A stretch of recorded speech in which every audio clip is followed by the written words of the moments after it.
Hey guys, I'm Anna, and today I'm going to show you how to create a family account on Cash App. To create a family account in Cash App, you need to be a parent or a trusted adult with a verified Cash App account. So first of all, you need to open up Cash App on your mobile device. And then, from the home screen, tap on the profile icon in the top right corner. It'll take you to this screen. From here, scroll down and tap on Family Accounts. Once you're on this screen, you simply need to tap on Invite a Teen at the bottom of the screen.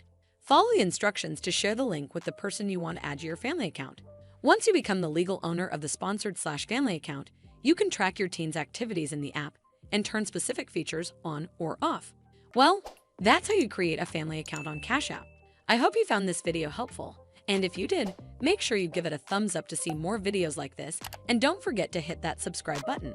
We'll see you in the next one.